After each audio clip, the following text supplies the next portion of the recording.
यथारूप अध्याय 7 भगवद ज्ञान श्लोक क्रमांक 17।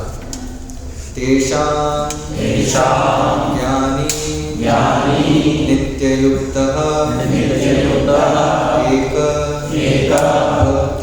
भक्तिः विशिष्यते प्रियः हि ज्ञानिनः अत्यर्थम् अहं सः च मम प्रियः तेषां ज्ञानी नित्ययुक्त एक भक्तिर्विशिष्यते प्रियो हि ज्ञानिनोत्यर्थम् अहं स च मम प्रियः तेषां ज्ञानी नित्ययुक्त एक भक्तिर्विशिष्यते प्रियो हि ज्ञानिनोत्यर्थम् अहं स च मम प्रियः तेषां ज्ञानी नित्ययुक्त एक भक्तिर्विशिष्यते प्रियो हि ज्ञानिनोत्यर्थम् अहं स च मम प्रियः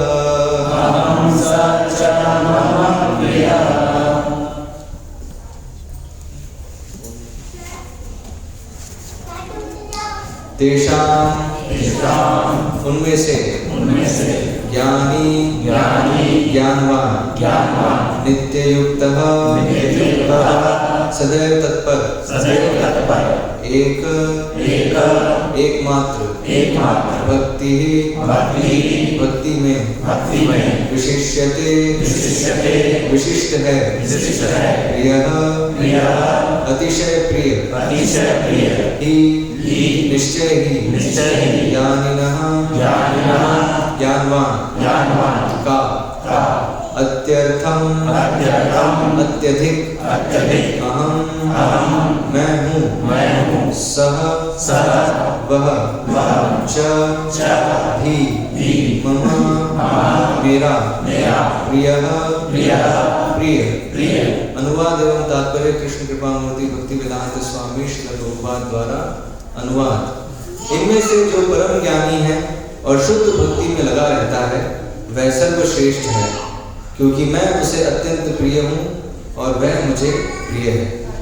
तात्पर्य भौतिक इच्छाओं के समस्त कल्मश से मुक्त आर्त जिज्ञासु धनहीन तथा ज्ञानी ये सब शुद्ध भक्त बन सकते हैं, किंतु इनमें से जो परम सत्य का ज्ञानी है और भौतिक इच्छाओं से मुक्त होता है वही भगवान का शुद्ध भक्त हो पाता है।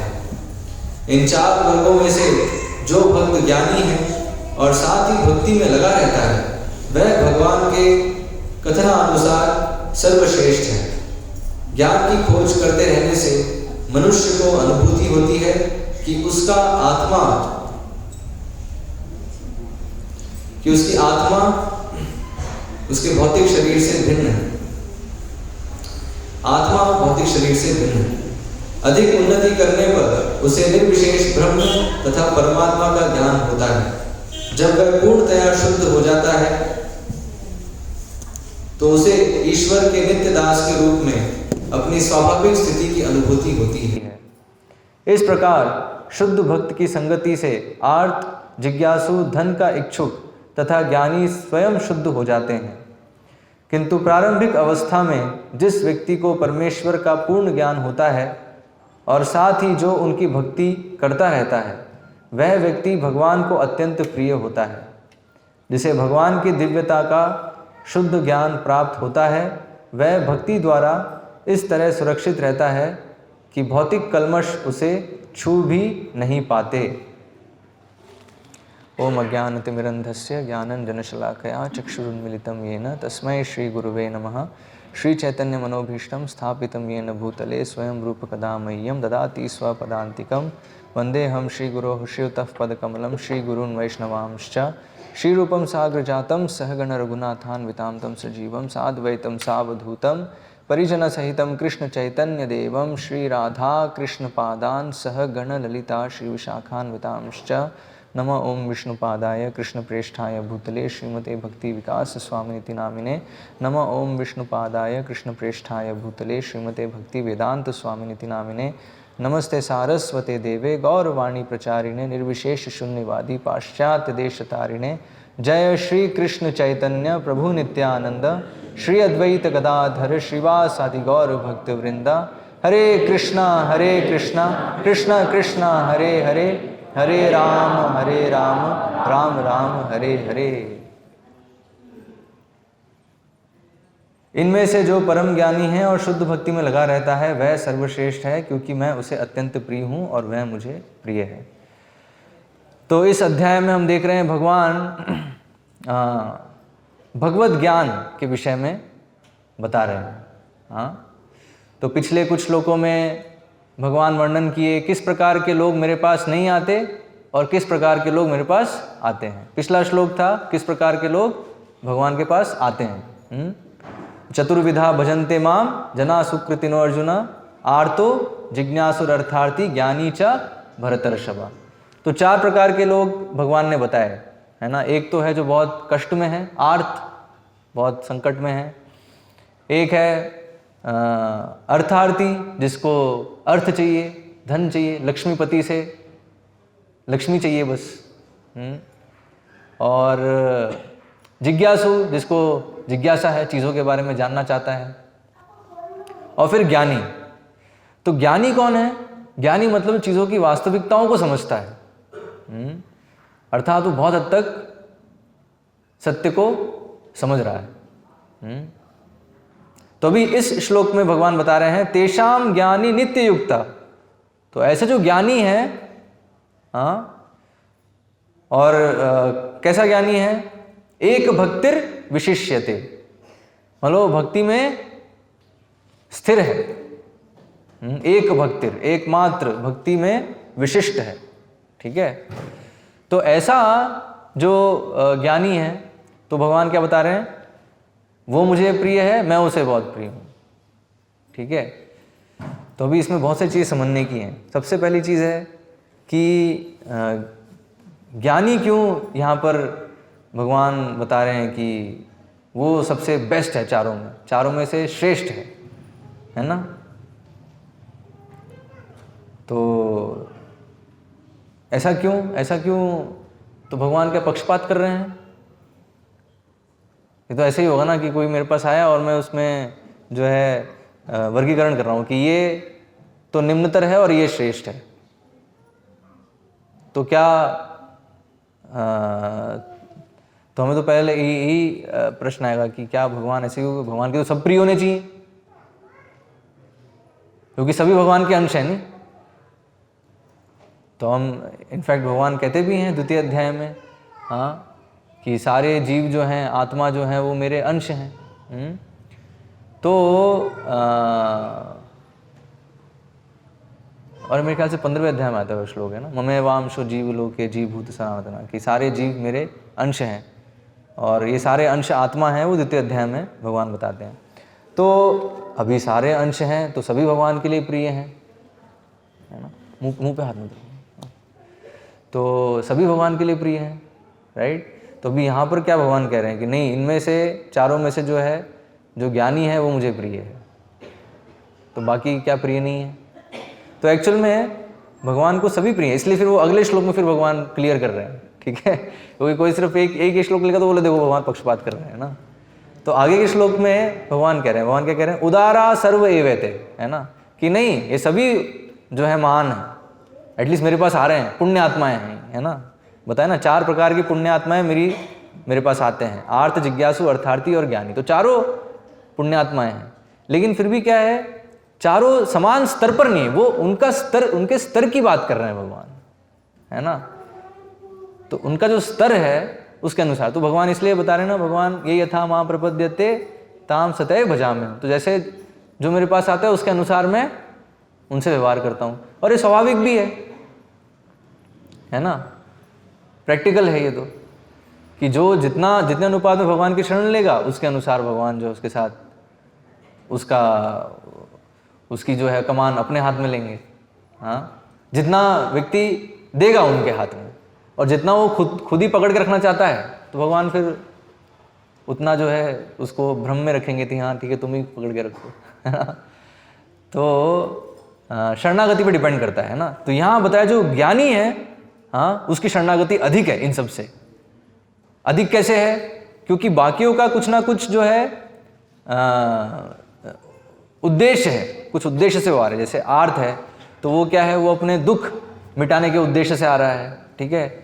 जिज्ञासु है तो वो तो उसको जिज्ञासा है, उसमें मजा आ रहा है उसको, हाँ, जिज्ञासा शांत करने में उसको मजा आ रहा है, ठीक है। और अर्थार्थी भी जो है धन उसको मिल जाए उसके लिए उसमें उसके उद्देश्य से आ रहा है। तो हर कोई हम देख रहे हैं, बाकी जो तीनों है ना, चारों में से वो क्या है, कुछ ना कुछ उनका स्वार्थ है, हाँ। लेकिन जो ज्ञानी है वो क्या है, अभी स्वार्थ के स्तर से ऊपर चला जाएगा वो, है ना। वो सत्य को, परम सत्य की खोज में है, परम सत्य को समझना चाहता है। और यहाँ इस श्लोक में जो वर्णन कर रहे हैं, ऐसे जो ज्ञानी हैं उनमें जो भक्ति में जो स्थिर है वो मुझे प्रिय है। तो ये होता है एक्चुअली, जो जिसको सच में ज्ञान है, चीज़ों की वास्तविकताओं को समझता है, तो वो बहुत जल्दी भक्ति ग्रहण कर लेगा। बस उसे भक्तों का संग मिलना चाहिए। यही तात्पर्य में श्रील प्रभुपाद बता रहे हैं, हाँ। तो ये बताया इन सब में पोटेंशियल है शुद्ध भक्त बनने का। तो बता रहे हैं भौतिक इच्छाओं के समस्त कलमश से मुक्त आर्त, जिज्ञासु, धनी तथा ज्ञानी, ये सब शुद्ध भक्त बन सकते हैं, हाँ। तो जब तक आर्थ है, जिज्ञासु है ना, और धनहीन है, और इवन ज्ञान भी एक्चुअली बताया, ज्ञान में भी क्या है ना, थोड़ा तो स्वार्थ है। इसलिए भगवान बता रहे वो ज्ञानी जो भक्ति में स्थिर है वो मुझे प्रिय है ना। ज्ञानी में भी है थोड़ा सा, अभी भी उसमें थोड़ा मटेरियल कंटेमिनेशन, भौतिक कलमश बचा है। क्योंकि बताया जब तक व्यक्ति शुद्ध भक्ति में नहीं है, अर्थात उस चेतना में नहीं है कि वो सारे कार्य करेगा भगवान की प्रसन्नता के लिए, तब तक, जब तक वो इस स्तर पे नहीं आया तब तक उसमें कुछ ना कुछ भौतिक कलमश होंगे ही होंगे, वो उससे बच नहीं सकता।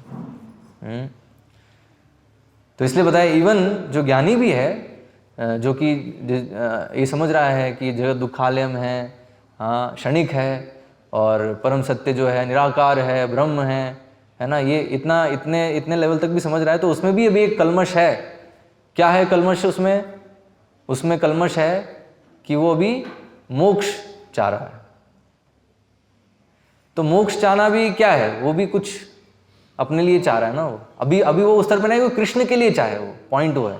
शुद्ध भक्ति का स्तर क्या है कि वो कृष्ण के लिए चाहेगा, है ना। और उससे कम कुछ भी है वो अशुद्ध है ना, उसमें भौतिक कलमश का प्रभाव रहेगा। तो इसमें होता है। इसलिए इसमें जो ज्ञानी है तो इसमें भी कलमश है। क्या है कि उसकी मोक्ष की कामना है, ठीक है। तो इसलिए उसमें भी अशांति होगी। इसलिए यहाँ बता रहे तात्पर्य में, तो वैसे लोग भी क्या है, अल्टीमेटली फिर फ्रस्ट्रेट हो गए अपने सारे ज्ञान के प्रयासों में, फ्रस्ट्रेट होकर, क्योंकि बताया वो निराकार ब्रह्म क्या करोगे, अल्टीमेटली आप भौतिक स्तर पे आ ही जाओगे, है ना। तो इसलिए आप देखो जो भी शंकराचार्य के अनुयायी हैं, तो आजकल तो कोई शंकराचार्य के एक्चुअल अनुयायी बचे नहीं हैं जो वास्तव में उनकी शिक्षा का पालन करें, ठीक है। लेकिन उसको जो है ठीक है दिखाते हैं अपने आप को कि हम शंकराचार्य हैं, और उस तरह से अभी भी उनके संप्रदाय का वो प्रचार कर रहे हैं, लेकिन शिक्षाएं अभी बहुत बदल गई हैं। और जो ये है कि मतलब वो पूरा जो वैराग्य में स्थित रहते हैं, है ना, वो चीज़ नहीं है। अभी क्या है, अभी वो भौतिक स्तर पे आ गए हैं, वो फिलैंथ्रोपिक एक्टिविटीज़ हैं, है ना, भौतिक स्तर पे जो कार्य हैं उन कार्यों में वो लग रहे हैं। तो कारण क्या है, क्योंकि आप जो निराकार है, निर्गुण है, तो क्या है वो उसका साक्षात्कार कैसे करोगे। उसका साक्षात्कार जो है वो अभी हमारे लिए क्या है, वो कल्पना ही रहेगा वो तो, ठीक है। लेकिन हम देखते हैं भक्ति जो है वो प्रैक्टिकल है। प्रैक्टिकल कैसे, व्यवहारिक है कि आप अभी जो है भगवान की सेवा कर सकते हो, और वो कर कर आपको खुद अभी अनुभव कर सकते हो, जो भक्ति रस है उसका अनुभव कर सकते हैं। तो लेकिन जो ज्ञानी होते हैं उनके पास कोई ऐसा प्रोसेस नहीं। उनको पता है ज्ञानी का स्तर क्या है, वो जो है वो बस शास्त्र लेगा, है ना, और वेदों का बहुत अध्ययन करेगा। ज्ञानी मतलब क्या है, ज्ञान अर्जित कर रहा है ना, बहुत ज्ञान ले रहा है वो, ठीक है। और ज्ञान क्या, वेदों का ज्ञान ले रहा है। यहाँ वेदों के ज्ञान की बात कर रहे हैं। वेदों के अतिरिक्त जो भी है वो सब अज्ञान है, ठीक है। तो आप बोलो ये जो है कोई PhD आ गया, वो ज्ञानी, उस ज्ञानी की बात नहीं हो रही है यहाँ पे। आजकल जो हम जो समझते हैं ज्ञानी है ना, आज तो क्या है, अज्ञानी को ज्ञानी समझते लोग, क्योंकि सभी अज्ञान में है ना। तो अज्ञानियों में कोई अगर अंधों में काना राजा, अंधों में काना होता है तो क्या उसको राजा समझते हैं, ये भाई बहुत बेस्ट है ना। सारे अंधे हैं तो उसमें किसी के पास थोड़ी मेडल हो गई, थोड़ी डिग्री हो गई, तो उसको लोग सोचते हैं कि ये जो है ज्ञानी है। उस ज्ञानी की बात नहीं कर रहे हैं यहाँ पे। भगवान ज्ञानी किसकी बात कर रहे हैं, जिसको वेदों का ज्ञान, जो वेदों को पढ़ रहा है और बहुत हद तक उसे क्या है, वेदों में क्या लिखा है, उपनिषद में क्या लिखा है, ये पता है उसे। हाँ, इनफैक्ट उसको ये तक पता है कि ये भौतिक जगत दुखालयम है, क्षणिक है, और परम सत्य का जो ब्रह्म रूप है वहाँ तक पहुँच गया है वो, वहाँ तक, क्योंकि उपनिषदों में उसकी बहुत व्याख्या करी गई है। हालांकि हमारे वैष्णव आचार्य समझाते हैं ये चीज़ कि जहाँ पर भी शास्त्रों में ये आ रहा है कि परम सत्य निराकार हैं, तो वो ये समझाने के लिए कि उनका भौतिक आकार नहीं है। और जहाँ पर भी बताया गया कि वो निर्गुण है, तो वो ये बताने के लिए कि उनका कोई भौतिक गुण नहीं है। लेकिन ये अंडरस्टैंडिंग ज्ञानियों को नहीं है, समझ रहे हो। ज्ञानियों के अंडरस्टैंडिंग, हाँ निराकार है, निर्गुण है, बस वहाँ उसका वहाँ तक ही लेवल, अभी वहाँ तक ही पहुँचा है वो। लेकिन बताया है अगर सिर्फ उसी लेवल तक है वो, तो ज़्यादा दिन वो मेंटेन नहीं कर पाया, कुछ समय बाद वो उसको जो है भौतिक स्तर पर वो गिर जाए। क्यों, क्योंकि इंद्रियों को एक्टिविटी चाहिए, शरीर को एक्टिविटी चाहिए, है ना। तो कब तक इंद्रियों की गतिविधियों को रोकोगे, है ना। कृत्रिम रूप से आप कुछ समय तक रोक सकते हो, और वही प्रयास करते हैं, है ना। जो इसलिए आप देखिए शंकराचार्य के जो अनुयायी हैं तो संन्यास लेते तो पूरा जो है वो पूरे इंद्रियों की क्रियाओं को पूरा रोकने का प्रयास करते हैं। इनफैक्ट जैनियों में भी देख सकते हो आप ये, है ना। जैन है ना, जैनियों के जो होते हैं साधु जो होते हैं, तो वो भी यही प्रयास करते हैं ना, इंद्रियों की क्रियाओं को पूरा, मतलब शरीर को पूरा जो है अवॉइड करते हैं, शरीर की डिमांड्स को। तो बताया है वो जो है तरीका, पहली चीज़ तो कलयुग के लिए अधिकतर लोगों के लिए संभव नहीं है वो, ठीक है। और दूसरी चीज़, अगर मान लो कोई बोले नहीं हमारे लिए संभव है ना, तो पहले ही आप उसमें डिस्क्वालीफाई हो कि आप अहंकार वश उसको कर रहे हो ठीक है, दिखाने के लिए नहीं हमारे लिए संभव है। अच्छा ये बताया बहुत मुश्किल है तो इसको करके दिखाएंगे, है ना। तो अभी क्या है, वो अहंकार हो गया पहले ही, ठीक है। और भगवान साफ कह रहे हैं, अभी 12वें अध्याय में आएगा, अर्जुन पूछते हैं ये प्रश्न कि ये जो तरीका है ज्ञानियों का, जो तरीका है ये आत्म साक्षात्कार का, इसमें शरीर को पूरी एक तरह से शरीर को यातना ही दे रहे हैं पूरी तरीके से, है ना, इंद्रियों की क्रियाओं को पूरा मना कर रहे हैं, तो प्रैक्टिकली संभव ही नहीं है। कहीं ना कहीं थोड़ा तो करना ही पड़ेगा। जैसे आप देखो जैन साधु भी हैं, तो हम देखते हैं वो कुछ वो होते हैं ना जो मास्क लगा लेते हैं। अभी अच्छा हम सब ने अभी मास्क लगाना चालू किया है नहीं जैनी साधु तो बहुत पहले से लगा रहे हैं। कौन, दिगंबर लगाते हैं शायद, श्वेतांबर लगाते हैं, राइट। तो श्वेतांबर जो है वो मास्क लगा घूमते हैं। नहीं, उसका क्या है, वो क्यों बताते हैं, वो कारण क्या बताते हैं, क्योंकि हम सांस लेते हैं तो बहुत सारे सूक्ष्म जीव जो है मर जाते हैं, तो उनको नहीं मारना है ना, वो उनको बचा सके। लेकिन पॉइंट है फिर भी आप सांस तो ले ही रहे हो आपने, ठीक है। वो जो है उसकी मात्रा कम हो गई मास्क लगाने से, ठीक है। जितने जीव जा रहे थे वो थोड़े कम हो गए, लेकिन अभी भी सांस तो ले ही रहे हो और चल तो रहे हो, है ना। चल रहे हैं, ठीक है, थोड़ा झाड़ू लगा देंगे। लेकिन पॉइंट ये है कि आप कितना भी कर लो, अगर आप रह रहे हो इस जगत में, तो कहीं इस चीज़ को अवॉइड नहीं कर सकते। शरीर की जो डिमांड है वो रहेगी, ठीक है। उसको बहुत कुछ कम कर सकते हो, लेकिन रहेगी। तो बताया है वो बहुत, पहली चीज़ तो कठिन है और संभव नहीं है, और जो करता है उसको तो ज़्यादा दिन उसको नहीं कर पाएगा, ठीक है। वो अल्टीमेटली जो है भौतिक स्तर पे फिर से आ ही जाएगा, भोग वृत्ति पे आ जाएगा वो, ठीक है।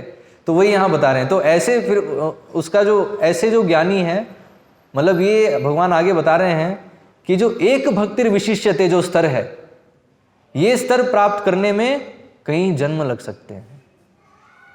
मतलब ऐसे ज्ञानी को भी, पॉइंट ये है, ऐसा जो ज्ञानी है उसको भी कई जन्म लग सकते हैं। इसलिए आप देखो अगले के अगले श्लोक में 19वें श्लोक में भगवान यही बता रहे हैं। हाँ, और ये एक्चुअली पता है, ये सारे श्लोक बहुत इंपॉर्टेंट श्लोक है गीता के। प्रभुपाद इसको बहुत बार अपने प्रवचनों में कोट कर सकते हो, तो इसलिए आप सबको ये याद करना चाहिए। अच्छा है, याद रहे तो प्रचार में बहुत काम आएगा। तो भगवान बता रहे हैं बहुनाम जन्मनाम अंते ज्ञानवान माम प्रपद्यते, है ना। तो बहुत जन्मों तक ऐसे ज्ञान अर्जित करने के बाद वो ये समझ पाएगा वासुदेव सर्वमिति स महात्मा सुदुर्लभा।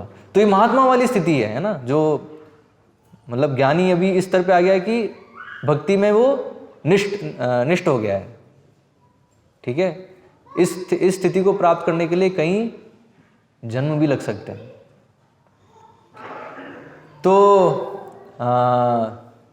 तो इस चीज को हम समझ सकते हैं। तो क्यों भगवान कह रहे हैं कि ये जो है ये प्रिय है मुझे, क्यों?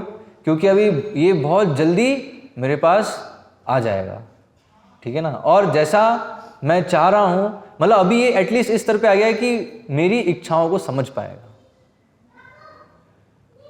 जैसे हम देखते हैं हम लोगों का स्तर है, तो हम लोगों के स्तर में क्या, हमें तो ये समझ में नहीं आता कि भगवान की इच्छा क्या है और हमारी इच्छा क्या है। कई लोग मूर्खतापूर्ण आर्ग्यूमेंट करते हैं, तो हमारी इच्छा है वही भगवान की इच्छा है ना, क्योंकि भगवान की मर्जी बिना तो कुछ भी नहीं होगा।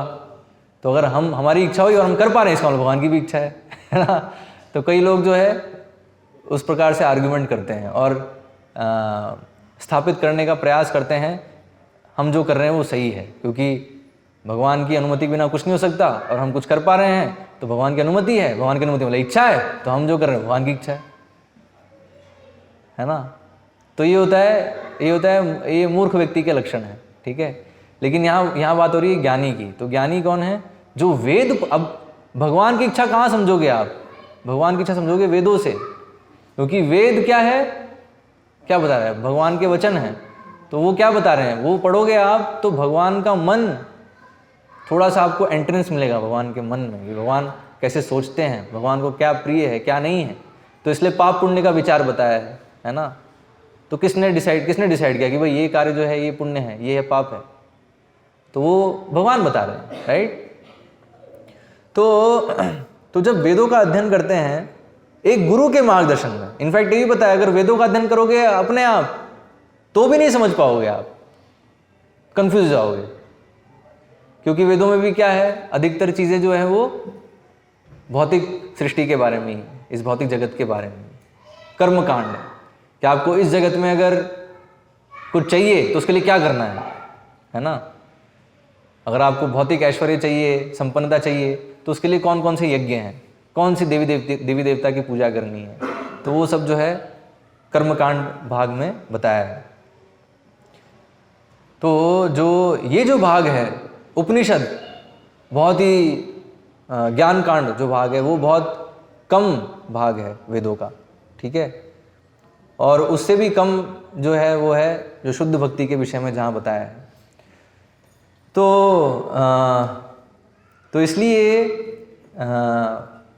अगर प्रामाणिक गुरु के मार्गदर्शन में वेदों का अध्ययन नहीं कर रहे हैं तो भी जो है भगवान को हम नहीं समझ पाएंगे। भगवान को समझ पाते हैं भगवान क्या चाह रहे हैं जब एक प्रामाणिक गुरु के मार्गदर्शन में हम वेदों का अध्ययन करते हैं, ठीक है।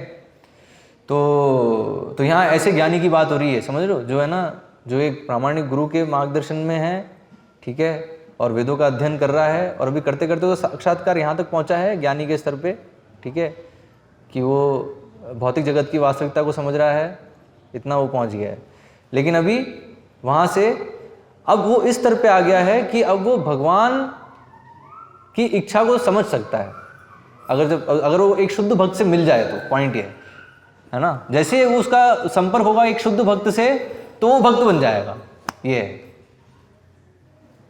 तो ये हम देखते हैं, इसका सर्वश्रेष्ठ उदाहरण है सुखदेव गोस्वामी का, है ना। तो सुखदेव गोस्वामी जो है वो इसी अवस्था में होते हैं, ज्ञानी अवस्था में, ब्रह्मभूत अवस्था में, है ना।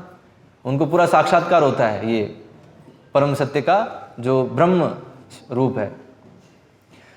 लेकिन शुद्ध भक्त नहीं होते उस समय वो, है ना। तो इसलिए हम देखते हो जैसे ही माँ के गर्भ से जैसे ही वो निकलते हैं, जैसे ही वो जन्म लेते हैं, तो 16 वर्ष की आयु होती है, 16 वर्ष तक वो गर्भ में ही रहते हैं। हाँ, तो जैसे ही वो बाहर आते हैं तो क्या है, सीधे वो भागते हैं वन की ओर। क्यों? क्योंकि वो देखते हैं ये तो जो है भगवान की जो माया शक्ति है, माया शक्ति को देख पा रहे। एक्चुअली है ना, जो ज्ञानी है वो क्या माया है और क्या नहीं है वो भी वो थोड़ा देख पाएगा, एक नॉर्मल व्यक्ति से ज़्यादा देख पाएगा वो, है ना। तो जो सुखदेव गोस्वामी है तो उनको दिख गया ये तो सब जो है माया शक्ति यहाँ कार्य कर रही है, हाँ, तो इसके प्रभाव से निकलो। तो इसलिए तुरंत वो वन की ओर भागे। वो देख गए कि यहाँ रजोगुण और तमोगुण का प्रभाव है, तुरंत निकलो वन की ओर, है। तो जहाँ सत्वगुण है तो वहाँ जो है तपस्या करेंगे। एक्चुअली पता है जो ज्ञानी स्तर जो ज्ञानी स्तर पे होता है ना, उसका नेचुरल आकर्षण होता है तपस्या के जीवन के प्रति, है ना। वो भोग के प्रति कभी आकर्षित ही नहीं होगा उस तरीके से, है ना। लेकिन अगर भक्ति के अंदर जो तपस्या है वो नहीं लेगा तो वैसी तपस्या कर करके कभी ना कभी वापस फिर उसकी भोग वृत्ति में गिर सकता है, गिरने की संभावना उसकी अधिक है। वो बताया उसमें, वो एक डेंजर है ना। तो इसलिए बताया है, इसलिए बताया वो जो स्थिति है वो भी क्षणिक है।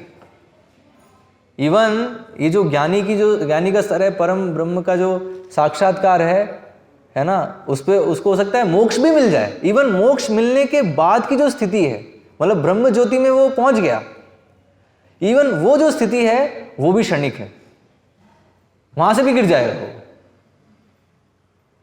तो फिर सोच लो, फिर जो भी इधर है उसकी क्या स्थिति है। तो वो तो बहुत डेंजर में है ना। तो सुखदेव गोस्वामी ये सारे तथ्य समझ रहे थे, तो इसलिए वो तुरंत निकल गए वो। और फिर वेद व्यास जी पीछे पीछे भाग रहे हैं। फिर उन्होंने जो है सुखदेव गोस्वामी ने जब ये भगवान के विषय में सुना तो वो आकर्षित हो गए। तो ये है पॉइंट, है ना। तो उन्होंने वो श्लोक सुना वो, हाँ, जिसमें बता रहे हैं कि कैसे जिनको पूतना मारने के लिए आई थी, हाँ, तो उनको जो है भगवान ने माँ का स्थान दे दिया, ठीक है ना। तो ये श्लोक आता है भागवतम में। तो ये श्लोक जब सुनते हैं वो, तो तुरंत वो आकर्षित हो जाते हैं कि ये कौन है ना, जिसने जो अपने शत्रु को उन्होंने माँ का स्थान दे दिया। तो ये है ना।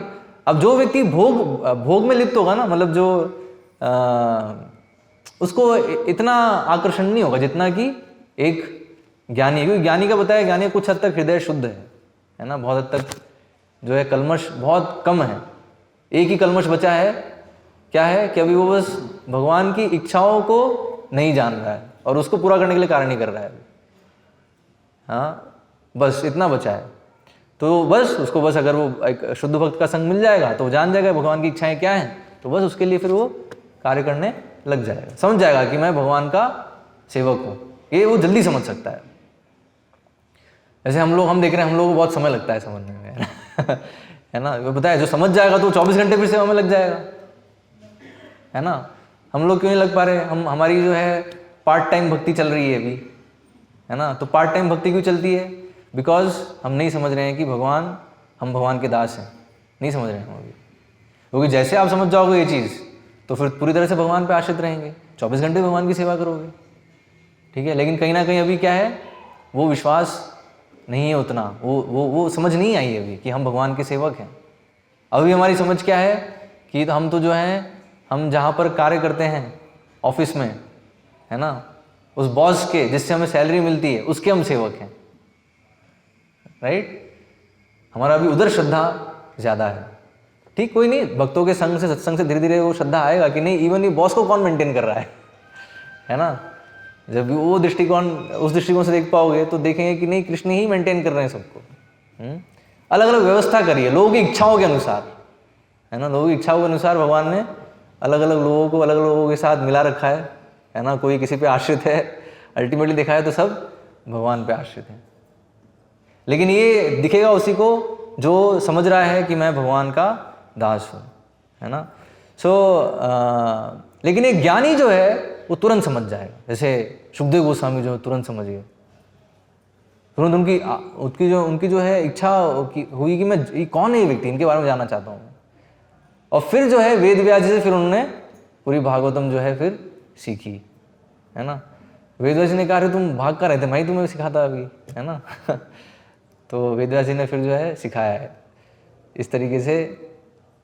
तो बच्चा जो है वो वापस घर भी आ गया है लेकिन फिर सीख के फिर वापस चले गए तो वो भ्रमण ही कर रहे हैं, है ना। इसलिए हम देखते हैं वहाँ प्रथम स्कंद आप पढ़ेंगे तो वहाँ पर वर्णन आता है कि कैसे जो परीक्षित महाराज जब निर्णय लेते हैं कि अब जो है 7 दिन बचे हैं मृत्यु के लिए, तो ठीक है अभी क्या करें, तो अभी गंगा तट के किनारे जाके भगवान के विषय में पूरा स्मरण करते हुए 7 दिन लगातार स्मरण करेंगे। अब स्मरण करना है तो उसके लिए फिर श्रवण कीर्तन चाहिए, और श्रवण करना है तो उसके लिए कीर्तन करने वाला कोई चाहिए, तो कौन मिलेगा, है ना। तो वहाँ वर्णन आता है जैसे ही परीक्षित महाराज पहुँचते हैं गंगा तट के किनारे और सारे ऋषि मुनि आते हैं और उधर फिर सुखदेव गोस्वामी वहाँ प्रकट हो जाते हैं, है ना। तो वो विचरण कर रहे होते हैं वो भी, और विचरण करते करते वहाँ वो वहीं पर आ जाते हैं जहाँ पर परीक्षित महाराज आए होते हैं। और इस तरीके से फिर वहाँ उस सभा में सभी, फिर उस सभा में वेद व्यास भी होते हैं, नारद मुनि भी होते हैं, सब होते हैं, है ना। सब फिर सुखदेव गोस्वामी को चुनते हैं भागवतम बोलने के लिए। तो क्यों? क्योंकि सुखदेव गोस्वामी हैं, मतलब आप देखो अब कैसे ज्ञानी के स्तर से एकदम से कैसे वो इतने शुद्ध स्तर पे आ गए। क्यों? क्योंकि वो भक्त बन गए, है ना। और ऑलरेडी ब्रह्मभूत अवस्था में थे, तो इसलिए वो उनको भक्त बनने में ज़्यादा समय नहीं लगा, बहुत जल्दी भक्त बन गए, ठीक है। ऐसे ही हम देखते हैं चतुर कुमारों के विषय में भी ये ऐसा वर्णन आता है। तो चतुर कुमार जो हैं तो वो भी ज्ञानी थे पहले, उनको भी जो है हम देखते हैं जब भागवतम में आप पढ़ेंगे सृष्टि का वर्णन जो आता है, तो उसमें सबसे पहले ब्रह्मा जी ने जो है चतुर कुमार सबसे पहले प्रकट हुए, है ना। और ब्रह्मा जी की उम्मीद क्या थी कि जो है वो भी सृष्टि करें, वो भी जनसंख्या बढ़ाएं, लेकिन चतुर कुमारों ने मना कर दिया। चतुर कुमार जानते ना, 4 कुमार, है ना, ब्रह्मा जी के पुत्र हैं, राइट। हाँ, तो उन चारों, अब देखो उन चारों को आप देखोगे तो बालक रूप में है वो, है ना, छोटे से बालक के रूप में, लेकिन है पता है सबसे पुराने हैं वो इस ब्रह्मांड के सबसे पुराने हैं, मतलब हम सबके वो है दादा दादा दादा, है ना। सो मतलब सबसे पुराने जीव हैं वो, पॉइंट ये समझने का, लेकिन वो दिखते हैं बालक जैसे। तो उस समय उन्होंने क्या है, मना कर दिया। जो ब्रह्मा जी की जो अपेक्षा थी कि वो जनसंख्या को बढ़ाएं, तो उन्होंने कहा नहीं, हम तो नहीं बढ़ा, हम नहीं पढ़ने वाले इस काम में, क्योंकि ये तो क्या है, बोले ये तो फंसाने वाला काम है तो इसलिए हम नहीं कर रहे, तो मना कर दिया। और क्या है, अखंड ब्रह्मचारी, है ना, उन्होंने ब्रह्मचर्य व्रत का जो है पालन किया। तो इसलिए बताया जो अगर मान लो मतलब भक्ति में नहीं है, ठीक है, और वेदों का अध्ययन कर रहा है, ब्रह्मचर्य व्रत का पालन कर रहा है, तो उसको ये जो ना परब्रह्म का, जो ब्रह्म निराकार ब्रह्म का साक्षात्कार है वो उसको आएगा, उसको वो उसके लिए ऑटोमेटिक होगा। मतलब ब्रह्मचर्य व्रत पालन करने की ये बताया है ना, इसलिए बताया आध्यात्मिक जीवन प्रारंभ होता है ब्रह्मचर्य व्रत से ही।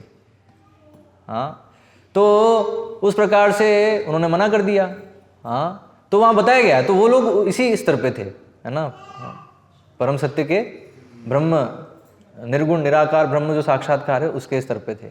लेकिन फिर वहाँ वर्णन आता है, वो एक बार फिर जो है भगवान के चरणों में जो तुलसी अर्पित की जाती है, तो उसकी जो सुगंध है वो जब उन्होंने उसको अपने नाक से जब सूंघा, हाँ, तो तुरंत वो फिर भक्त बन गए, है ना। वो इंद्रियों से भगवान की सेवा कर ली उन्होंने, तो उससे क्या हुआ, तुरंत अट्रैक्ट हो गए भगवान के प्रति।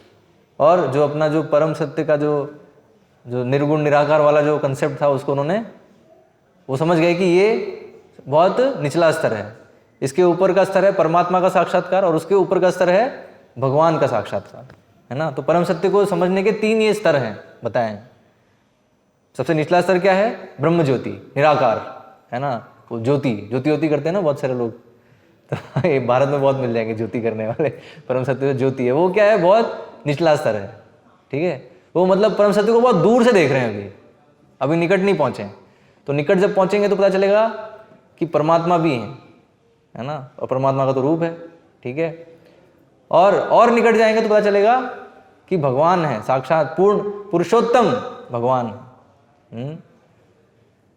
तो इसलिए आप देख रहे हो जो निचले स्तर पे है, जो मतलब एटलीस्ट उसको निचले स्तर का साक्षात्कार है, तो जैसे ही भक्तों के संग में आएगा तो तुरंत वो प्रथम स्तर के साक्षात्कार पर पहुंच सकता है, जल्दी पहुंच जाएगा वो। लेकिन जिसको निचले स्तर का साक्षात्कार नहीं है तो उसको तो बहुत समय लगेगा। तो इसलिए बताया भक्ति जो है वो भक्ति योग जो है वो सर्वश्रेष्ठ योग पद्धति है, और भगवान का भक्त होना वो एक जीव के लिए सर्वश्रेष्ठ उपलब्धि है। कोई सोचेगा ज्ञानी बनना जो है उपलब्धि, नहीं। आप सोच लो नहीं वेद सारे वेदों के पंडित बन जाओ, है ना। वेद वो हम देखते हैं ना चतुर्वेदी, आजकल तो बस नाम के लिए होते हैं, एक्चुअल चतुर्वेदी में बोल रहा हूँ, एक्चुअल जो टाइटल है, 4 वेद उसको कंठस्थ है ना। चतुर्वेदी का मतलब क्या है, 4 वेद कंठस्थ हैं जिसको, उसको टाइटल दिया जाता था। आजकल सरनेम पे चल रहा है। लेकिन जैसे मान लो अभी जो डॉक्टर है, डॉक्टर, अभी आप अगर डॉक्टर हो, पीएचडी किया आपने, और आपका बेटा भी बचपन से डॉक्टर लगाने लगे क्योंकि मेरे पिताजी भी डॉक्टर सो एंड सो थे, तो मैं भी डॉक्टर, तो आप बोलोगे अरे क्या है। तो ये भी ऐसे ही है, चतुर्वेदी त्रिवेदी द्विवेदी चलता है ना आजकल। एक्चुअल में ये टाइटल है ना। द्विवेदी कौन है, जिसको 2 वेद कंठस्थ हैं। कंठस्थ मतलब वो स्मरण है, उसको वो बोल सकता है, उच्चारण कर सकता है मंत्रों का, जो उस वेद में दिए हैं जो मंत्र।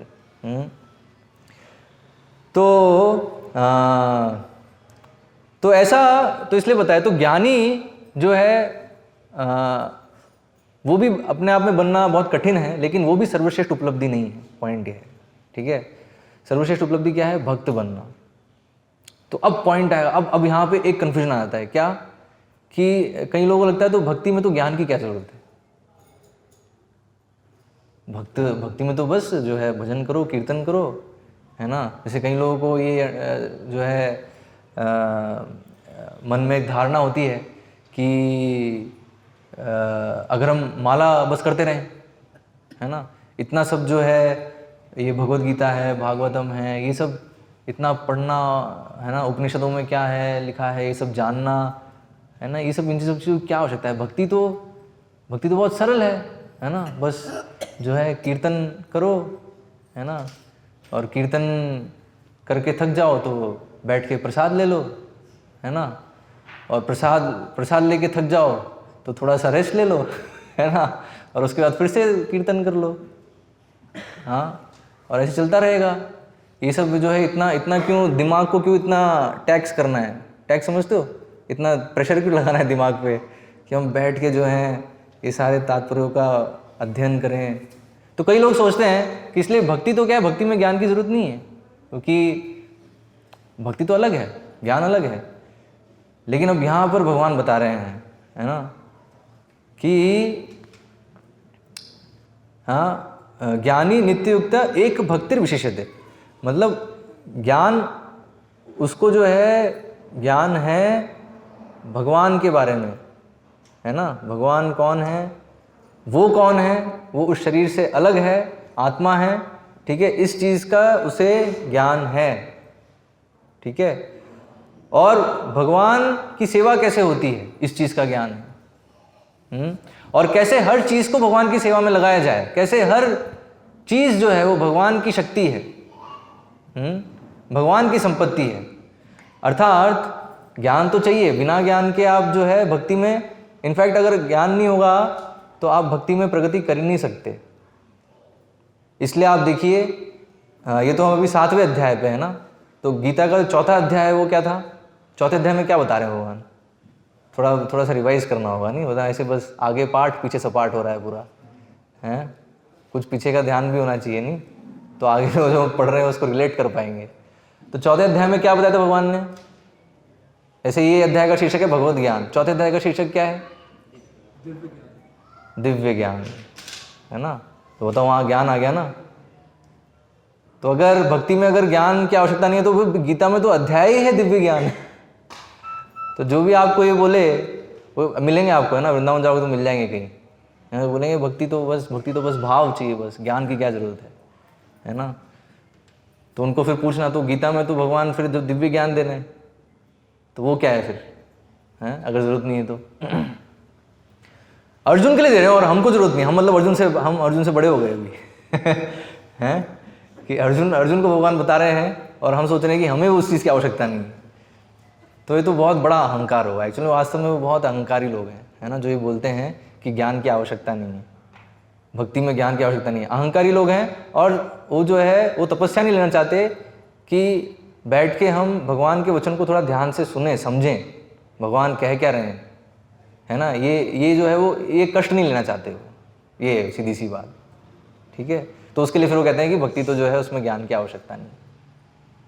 तो इसी मिथ्या को हटाने के लिए जो हमारे आचार्य हैं, हाँ, श्रीला भक्ति सिद्धांत सरस्वती महाराज है ना, तो भक्ति सरस्वती महाराज थे जो इस्कॉन के फाउंडर आचार्य हैं, भक्ति वेदांत स्वामी प्रभुपाद उनके गुरु, हाँ। तो उन्होंने वृंदावन में यात्रा करी है ना। यात्रा ऐसे अपन ले जाते हैं ना, अपन भक्तों को ले जाते हैं धाम यात्रा के लिए, तो वैसे ही भक्ति सिद्धांत सरस्वती महाराज भी जो हैं कई भक्तों को ऐसे धाम यात्रा के लिए ले जाते थे। तो ऐसे वृंदावन लेके गए एक बार, तो वहाँ पर राधा कुंड के तट पे लेके गए, और राधा कुंड के तट पे क्या, अब राधा कुंड के तट पे अब उन्होंने फिर जो है प्रवचन किए। किस पे किए, किस शीर्षक पे, उपनिषदों पे। राधा कुंड के तट पे बैठकर उन्होंने जो है लगातार कई दिनों तक, बहुत दिनों तक जो है उपनिषदों पर प्रवचन दिए। तो वहाँ जितने भी बाबा जी और सब लोग बैठे थे वो सब जो है आलोचना कर रहे थे, क्या है ये तो जो है ये तो ज्ञानी आ गया है यहाँ पे, है ना। ये जो है ये तो भक्तों के लिए ये स्थान, हाँ। ये क्या राधा कुंड के तट पे बैठ कर तो जो है भगवान की लीलाएं हैं उसका श्रवण करना चाहिए, उसका जो है उसका श्रवण और कीर्तन होना चाहिए, हाँ। जो राधा कुंड में भगवान ने लीलाएं करी उसके बारे में बताओ, है ना, और उसमें पूरा डूब जाओ, हाँ। ये क्या उपनिषद के बारे में बता रहे हैं, है ना। तो उधर सब कोस रहे थे कि ये जो है ये तो ज्ञानी है, लेकिन एक्चुअली बताया गया है कि यही मिथ्या धारणा जो है इसको दूर करने के लिए ही भक्ति सिद्धांत सरस्वती महाराज उपनिषदों पे प्रवचन लिए, ये समझाने के लिए कि ऐसा नहीं है कि भक्ति में ज्ञान की आवश्यकता नहीं है ना। भक्ति में हो तो अब शास्त्र अध्ययन करना जो है वो कोई ज़रूरी नहीं है, बस भक्ति करेंगे, बस सेवा करेंगे। एक्चुअली पता है, अगर ज्ञान नहीं होगा, दिव्य ज्ञान अगर नहीं होगा, हाँ, तो हमारी सेवा नहीं रहेगी, वो भोग में कन्वर्ट हो जाएगी वो। अगर दिव्य ज्ञान नहीं है हमें और हम माला घुमा रहे हैं तो वो माला क्या है, वो भी भोग हो जाएगा, वो सेवा में नहीं गिनी जाएगी। पता है, इतना सूक्ष्म है। और जो मूर्ख लोग हैं उनको उस समय समझ उनको लगेगा कि हम तो भक्ति कर रहे हैं, लेकिन कुछ ही समय में वो प्रकट हो जाएगा, है ना। कुछ ही समय में वो आ जाएगा बाहर। वो बोलते हैं ना, दूध का दूध और पानी का पानी। तो वो अगर हम अगर दिव्य ज्ञान को अर्जित नहीं कर रहे हैं और हमारी चेतना अगर सही नहीं है ना, और हम उसमें फिर जो सेवा कर रहे हैं वो फिर सेवा नहीं रहेगी, वो फिर कुछ समय में वो भोग में कन्वर्ट हो जाएगा। तो इसलिए हम देखते हैं जो लोग सिर्फ सोचते हैं कि बस हम माला घुमाएंगे और इतना जो है, और सुन लेंगे, कहीं भी कुछ भी सुन लेंगे, है ना, उसमें भी कोई समझ नहीं है कि हमें किससे सुनना है, ठीक है। तो जो अपने श्रवण और कीर्तन में डिसिप्लिन नहीं है, समझ रहे हो, मतलब अपने जो शास्त्रों के अध्ययन में, है ना, श्रवण कीर्तन में, और मुख्यतः यहाँ हम डिस्कस कर रहे हैं अभी श्रवण में, क्योंकि पता है सही से श्रवण करोगे तो कीर्तन सही से हो पाएगा, और सही से श्रवण कीर्तन होगा तो सही से स्मरण हो पाएगा, लिंक्ड है ना। तो जो सही से श्रवण नहीं कर रहे हैं, सही से शास्त्रों के जो भगवान जो ज्ञान दे रहे हैं उसको नहीं समझ रहे हैं, और सुपरफिशियली ऐसा लगेगा कि वो सेवा कर रहे हैं, लेकिन क्या होगा, वास्तव में वो भोग कर रहे हैं, और वो भोग वृत्ति कुछ समय बाहर आ जाएगी। तो ये हम देखते हैं, है ना, जो लोग सिर्फ माला करते हैं, हो सकता है कि वो दिन में 100 माला कर रहे हैं, है ना, 200 माला कर रहे हैं 200 तो नहीं, मैं ज़्यादा बोल रहा हूँ, लेकिन एटलीस्ट मतलब ठीक है, हाँ 108 कर रहे हैं माला, ठीक है। लेकिन वो लोग जो हैं कुछ ही समय में हम देखेंगे कि जो है वो पार्टी भी मना रहे हैं, है ना, पार्टी में जा रहे हैं, और जो है जैसे जो डिस्को डांस होता है, डिस्को डांस कर रहे हैं। यहाँ जो है जो यहाँ भक्तों के साथ जो नृत्य है उसमें भी दिख रहे थे, लेकिन क्या है, डिस्को में भी देखा गया उनको फिर भक्तगण में बताते हैं, प्रभु जी देखो डिस्को में दिखे, है ना। तो बोलते हैं अरे अच्छा, तो भी वही है, वो जो सेवा है वो सेवा है, क्योंकि जो नहीं सुन रहा ध्यान से तो क्या है, वो एक्चुअली सेवा के नाम पे भोग ही ढूंढ रहा है। तो जब तक उसको भोग मिल रहा है तब तक ठीक है, लेकिन और फिर वो भोग वृत्ति फिर दूसरी चीज़ों में भी बाहर आई जाएगी। ठीक है, तो इसलिए बताया है दिव्य ज्ञान अगर हम नहीं लेंगे ज्ञान, इसलिए बताया अगर हम जो भगवान जो बता रहे हैं जो दिव्य ज्ञान है उसको नहीं समझेंगे तो फिर हम कभी भक्ति में दृढ़ नहीं हो पाएंगे। तो इसलिए यहाँ भगवान ये शब्द उपयोग कर रहे हैं, एक भक्तिर विशिष्यते, है ना। तो वो स्थिर कब होता है व्यक्ति? स्थिर तभी होगा जब वो भगवान से सुनेगा, है ना। तो उस ज्ञानी की बात कर रहे हैं यहाँ पे कि वो उसको ज्ञान भी है और वो सेवा भी कर रहा है। ऐसा जो ज्ञानी है, ऐसा जो ज्ञानी भक्त है, अर्थात वो भी पूरी तरह से भगवान की सेवा भी कर रहा है और उसे शास्त्रों ज्ञान भी है, भगवान क्या बता रहे हैं वो भी पता है उसे। ठीक है, तो क्या, तो ऐसा जो भक्त है वो मुझे प्रिय है, भगवान ये कह रहे हैं। और क्यों प्रिय है? क्योंकि यहां बता रहे हैं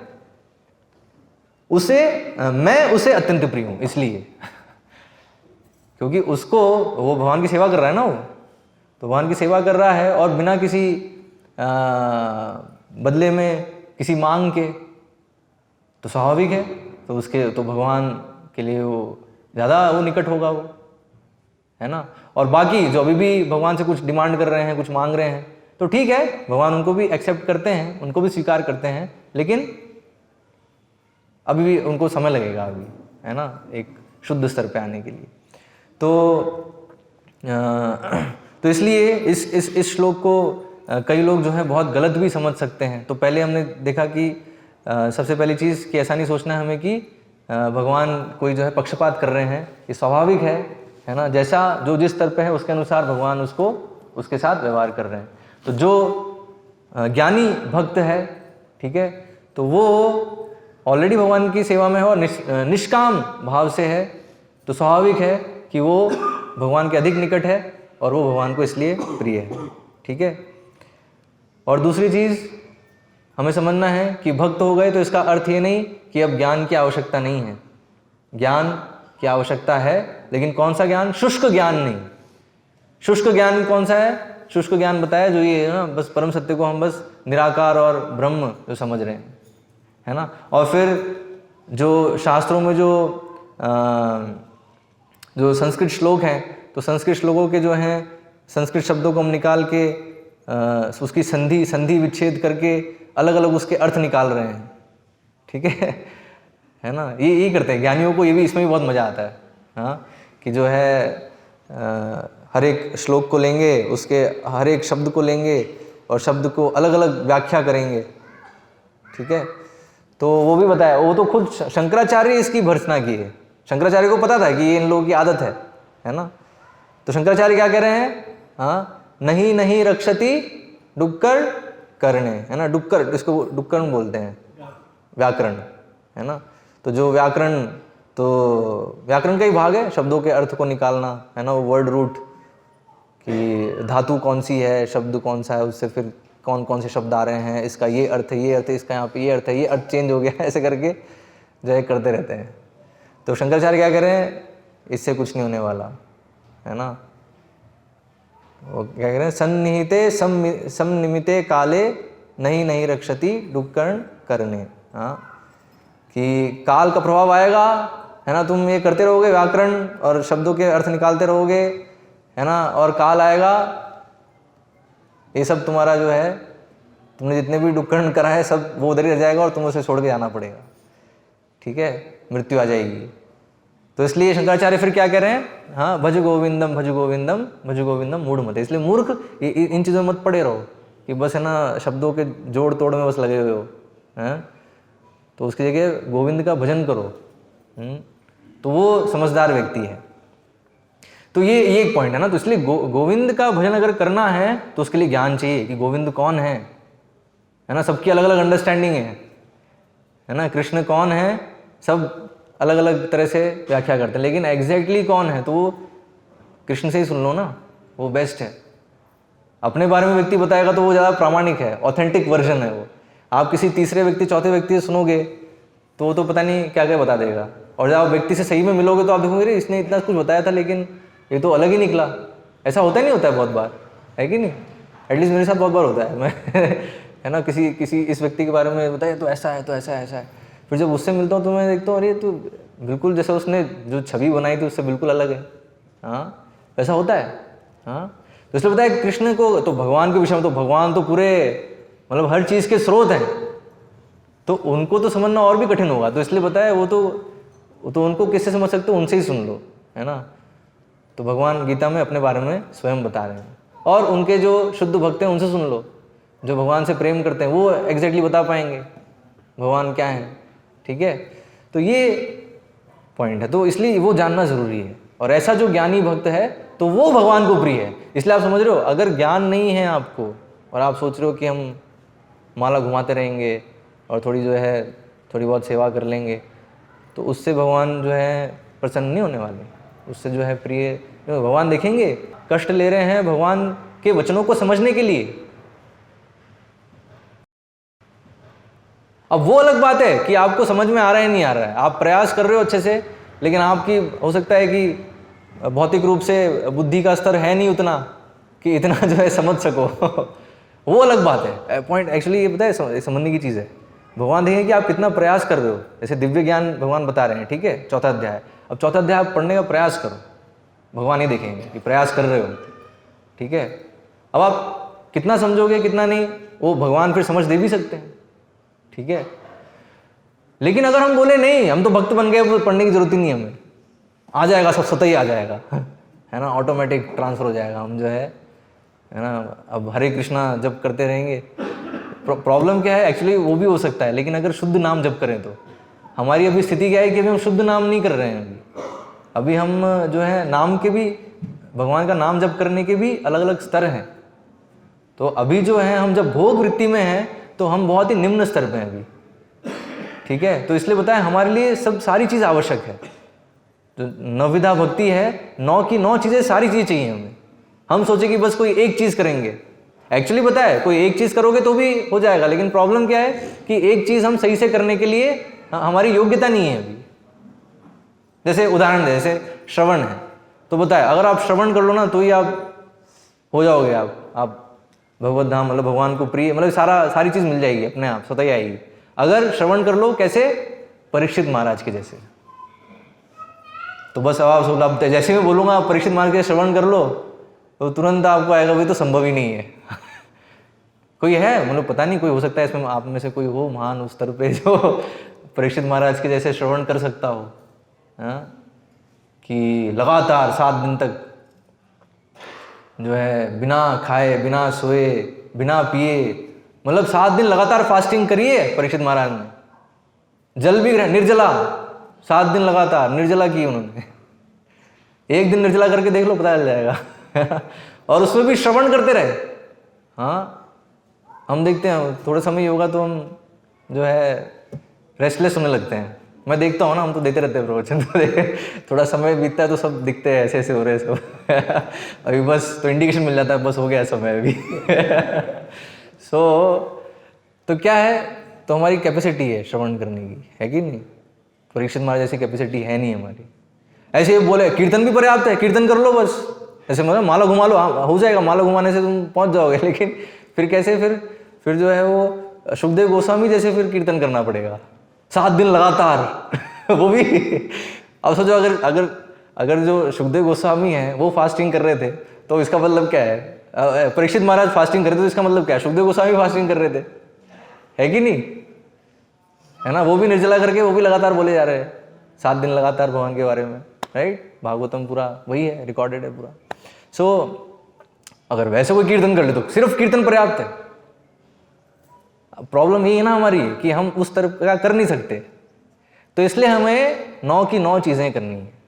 तो श्रवणम कीर्तनम विष्णु स्मरणम अर्चनम वंदनम दास्यम साख्यम आत्मनिवेदनम, है ना, 9 की 9। इसलिए आप देखो प्रभुपाद ने हमें जो दिया है ना, हमें जो इस्कॉन में जो प्रोग्राम दिया है, आप देखो एनालाइज करो तो 9 की 9 चीजें हैं। हमें 9 की 9 चीजें हम उसमें लगें, उसके लिए ही पूरा प्रोग्राम है ना। जैसे मॉर्निंग प्रोग्राम है तो उसमें हम देख रहे हैं अर्चनम भी हो रहा है, कीर्तन भी हो रहा है, श्रवण भी हो रहा है ना, लेक्चर हो रहा है तो उसमें श्रवण हो रहा है, हाँ, और अर्चनम भी हो रहा है, वंदनम भी हो रहा है, प्रार्थनाएं हैं। अगर आप पढ़ोगे एग्जैक्टली क्या है, जो भी हम कीर्तन कर रहे हैं वो सब क्या है, प्रार्थना है, वंदनम हो रहा है, राइट। सो लाइक दैट तो आप देखो एनालाइज करोगे तो 9 की 9 चीज़ें हमें करनी है अच्छे से, ठीक है। सो ये जो है तो इसलिए ज्ञान चाहिए भक्ति में। हाँ, इनफैक्ट अगर ज्ञान नहीं होगा तो हम भक्ति में दृढ़ कभी हो ही नहीं पाएंगे। माया में ये ज्ञान होना चाहिए ना, माया क्या है और क्या नहीं है ना। जो माया की सेवा है और भगवान की सेवा में भेद करना आना चाहिए। जिसको नहीं आता तो वो माया की सेवा में पड़ा रहेगा वो, और फिर कहाँ, फिर भगवान की सेवा नहीं कर पाएगा वो। तो इसलिए बताया, इसलिए वो तो ज्ञान चाहिए ही चाहिए। हाँ, इनफैक्ट दिव्य ज्ञान में जो अध्याय है उसमें भगवान बताते हैं कि जो दिव्य ज्ञान है वो क्या है, एक नाव कैसे बताया। हाँ, ज्ञान प्लवे नैव वृजनम संतरिष्यसि। तो ये जो ज्ञान है, दिव्य ज्ञान जो है वो बताया है, वो एक नाव के समान है जिसमें सवार होकर हम इस भव सागर को पार कर सकते हैं। तो अब कोई बोले कि भाई ज्ञान की जरूरत ही नहीं है, तो क्या उसको नाव ही नहीं मिली, तो जो है भव सागर पार कैसे करेगा वो उसमें डूब जाएगा पूरी तरीके से, राइट।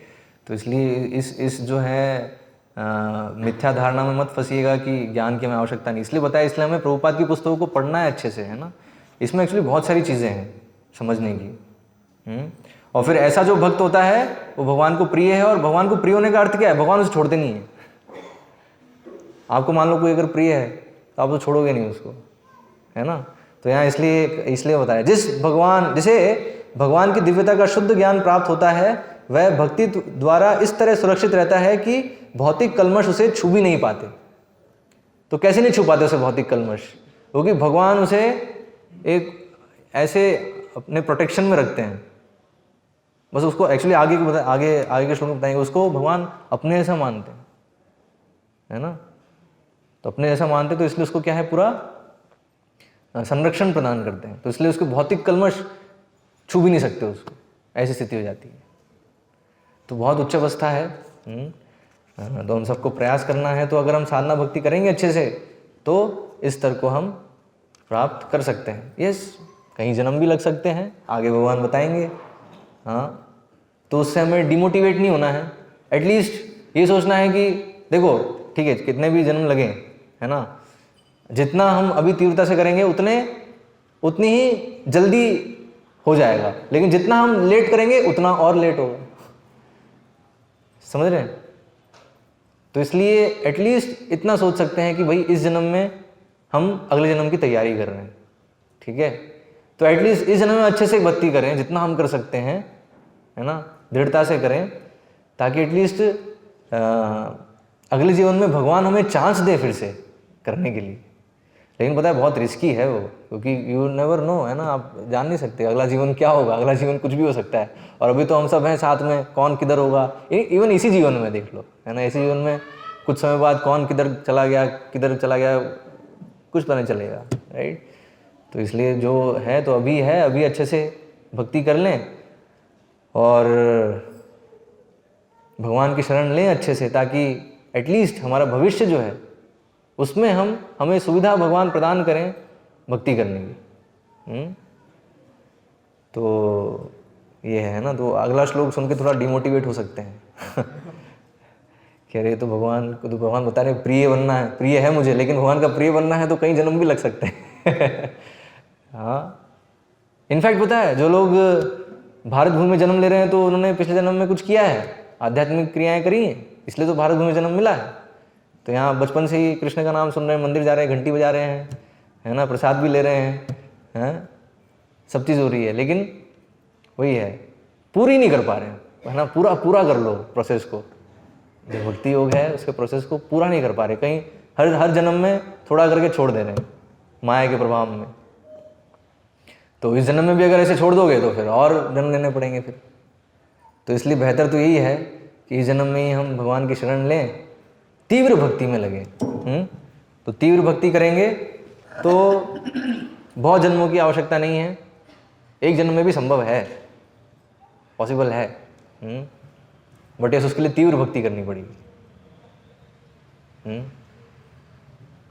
और तीव्र भक्ति क्या है, मैं उदाहरण दिया, जैसे तीव्र कीर्तन क्या है, सुखदेव गोस्वामी ने जो किया, तीव्र श्रवण क्या है, जो परीक्षित महाराज ने किया, है ना। और इसमें तीव्र स्मरण क्या है? तीव्र स्मरण में किसका उदाहरण है? चलो क्विज। तीव्र स्मरण नहीं, ध्रुव महाराज नहीं, प्रहलाद महाराज का उदाहरण है तीव्र स्मरण, है ना? तो ऐसे ही तो अब जो है ना, और तीव्र आत्मनिवेदन का उदाहरण कौन है? तीव्र आत्मनिवेदन है बलि महाराज सब कुछ दे दिया ना, कुछ नहीं बचा, सर भी दे दिया, राइट? तो वो है तो तीव्र। जैसे हम लोग देते हैं, हम लोग क्या है, जैसे गृहस्थ भक्तों के केस में थोड़ा जो भी थोड़ा कमा रहे हैं तो उसका जो है थोड़ा परसेंटेज है वो हम भगवान को दे पा रहे हैं, राइट? लेकिन अब बलि महाराज की स्थिति में सोचो अपने आप को कि सब कुछ ही दे दिया सब, है ना? तो क्या स्थिति होगी? तो वो है तीव्र भक्ति है वो, है ना? तो अभी ठीक है, तो तीव्र एटलीस्ट हम प्रयास करें उसको करने के लिए। तो एटलीस्ट तीव्र कीर्तन है, तीव्र श्रवण है, तीव्र स्मरण है, तो अभी तो हम समझ सकते हैं हम अभी उस स्तर पे नहीं है, लेकिन उसके निकट आने का कोशिश करें। तो साधना, एटलीस्ट हमें जो साधना है जो श्रील प्रभुपाद ने जो हमें दी है, एटलीस्ट उसको पहले अच्छे से करें, है ना? और उसकी तीव्रता को बढ़ाएं कि एटलीस्ट 16 माला हम अच्छे से करें, है ना? और ये नियम पालन करें कि हम जो भी लें प्रसाद ही लें, प्रसाद के अतिरिक्त और कुछ नहीं खाएं, ठीक है? और मॉर्निंग प्रोग्राम सुबह 4:30 बजे मंगल आरती अटेंड करें, ठीक है?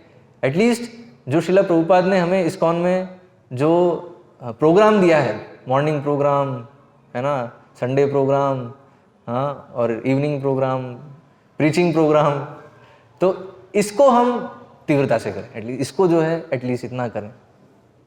और फिर धीरे धीरे फिर परीक्षित महाराज या शुभदेव गोस्वामी उनके स्तर तक पहुंच सकते हैं। हमें लगेगा कि संभव भी है कि नहीं, संभव है। आत्मा के स्तर पर पहुंचोगे तो है ही, होगा ही, स्वाभाविक हो जाएगा। ओके, तो यहाँ पर हम विराम देंगे। किसी को अगर प्रश्न है तो पूछ सकते हैं। ज्ञान में दिव्यता का कैसे पता चलेगा कि दिव्य ज्ञान है या साधारण ज्ञान है? हाँ, अच्छा प्रश्न है ना? ज्ञान में कैसे पता चलेगा दिव्य ज्ञान है साधारण ज्ञान है तो साधारण ज्ञान जो है वो आपको जो है शरीर के बारे में होगा, शरीर और ये भौतिक जगत, कैसे इस भौतिक जगत को यूज़ करना है अपने भोग के लिए, वो साधारण ज्ञान है, ठीक है? इनफैक्ट वो ज्ञान नहीं, वो अज्ञान है। दिव्य ज्ञान क्या होता है? दिव्य ज्ञान है जो भगवान से कनेक्टेड है, समझ रहे हैं? मतलब हमें बताया, हम समझ रहे हैं भगवान कौन है, भगवान की शक्तियाँ क्या क्या हैं, कैसे वो शक्तियाँ कार्य कर रही हैं, ठीक है? ये दिव्य ज्ञान के अंतर्गत आता है। मतलब जो हमें अग्रसर करते हैं भगवान की तरफ।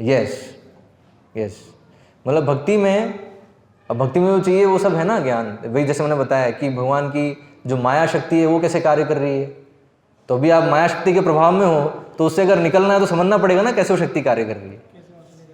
यस, तो उस तरीके से तो मुख्यतः देखें तो भगवत गीता और भागवतम में जो भी बताया जा रहा है भगवान के बारे में वो सब ज्ञान के अंतर्गत है। इनफैक्ट भगवान कैसे सृष्टि कर रहे हैं, कैसे पालन कर रहे हैं, कैसे संहार कर रहे हैं, है ना, और जो भक्तों का जो चरित्र है, तो ये सब जो है दिव्य ज्ञान में आएगा।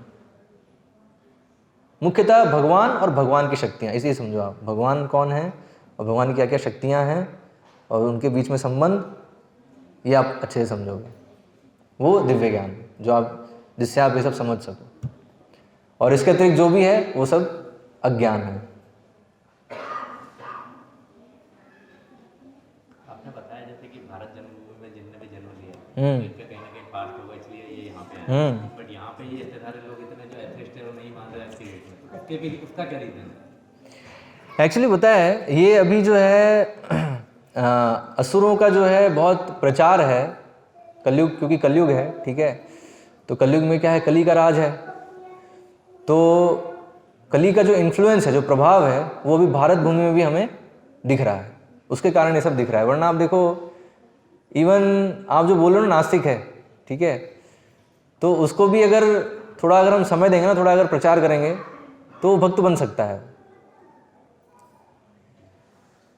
इवन ये तो दिखा जाता है, तो है ना। इवन आप बेंगलोर में भी जाओगे तो कॉरपोरेट में जो लोग काम कर रहे हैं, है ना, काम कर रहे हैं, और वो तो क्या है, इतने तो कोई आस्तिक कुछ है नहीं, ठीक है, लेकिन फिर भी आप देखोगे अगर वहाँ पर भी वो कुछ एटिकेट्स एटलीस्ट फॉलो करेंगे। जैसे किसी को अगर पैर से टच कर लिया तो ऐसे करेंगे, है ना।